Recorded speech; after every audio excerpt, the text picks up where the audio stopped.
ರೀತಿಯ ರಕ್ತ ಹರಿಯುವಂತಹದ್ದು ತೀರಾ ಒಂದು ಅತಿರೇಕದ ಮತೀಯ ಧ್ರುವೀಕರಣ, ಹಿಂದೂ ಮುಸ್ಲಿಂ ಧ್ರುವೀಕರಣ ಅಥವಾ ಬೇರೆ ಬೇರೆ ಧರ್ಮಗಳ ಮಧ್ಯೆ ಧ್ರುವೀಕರಣ ಅದರ ಉತ್ತುಂಗಕ್ಕೆ ತಲುಪಿರುವಂತಹ ಒಂದು ಕರಾಳ ಸಂದರ್ಭಕ್ಕೆ ನಾವು ಸಾಕ್ಷಿ ಆಗ್ತಾ ಇದ್ದೀವಿ.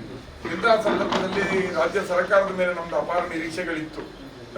ಕೆಲವೆಲ್ಲ ಸಮಸ್ಯೆಗಳಾಗಿದೆ. ಈ ನಡುವೆ ಮುಖ್ಯಮಂತ್ರಿಗಳು ನಾವೆಲ್ಲರೂ ಬಹಳಷ್ಟು ಇಷ್ಟಪಡುವ ಸೈದ್ಧಾಂತಿಕ ಪದ್ಧತಿಯುಳ್ಳ ನಾಯಕರು ಡಿ ಕೆ ಹರಿಪ್ರಸಾದ್ ಅವರನ್ನ ಮುಖ್ಯಮಂತ್ರಿಗಳು ಇತ್ತೀಚೆಗೆ ಭೇಟಿಯಾಗಿ ಕರಾವಳಿಯ ಸಮಸ್ಯೆಗಳನ್ನ ಪರಿಹರಿಸಲಿಕ್ಕೆ ಏನೇನು ಮಾಡಬೇಕು ಅನ್ನುವಂಥದ್ರ ಬಗ್ಗೆ ಮಾತಾಡಿರುವಂಥದ್ದು ಮತ್ತು ಅವರನ್ನು ವಿಶೇಷವಾಗಿ ಈ ಜಿಲ್ಲೆಗೆ ಕಳಿಸಿರುವಂಥದ್ದು ನಮ್ಗೆಲ್ಲರಿಗೂ ಒಂದಿಷ್ಟು ನೆಮ್ಮದಿ ನಿರೀಕ್ಷೆಗಳನ್ನ ಮೂಡಿಸಿತ್ತು.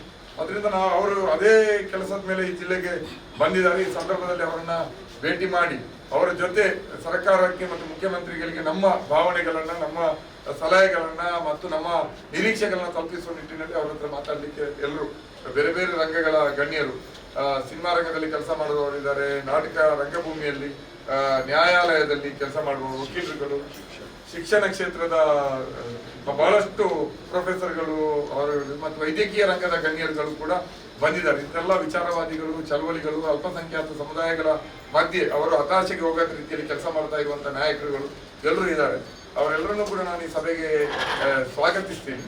ನಾವೆಲ್ಲ ಸಮಾನ ಮನಸ್ಕರ ಗೆಳೆಯರೆಲ್ಲ ಒಟ್ಟಾಗಿ ಯಾವತ್ತು ಕೆಲಸ ಮಾಡುವವರು, ದಲಿತ ಚಳವಳಿಯವರು, ಕಾರ್ಮಿಕ ಚಳವಳಿಯವರು ಎಲ್ಲರೂ ಕೂಡ ನಮ್ಮ ಜೊತೆಗಿದ್ದಾರೆ.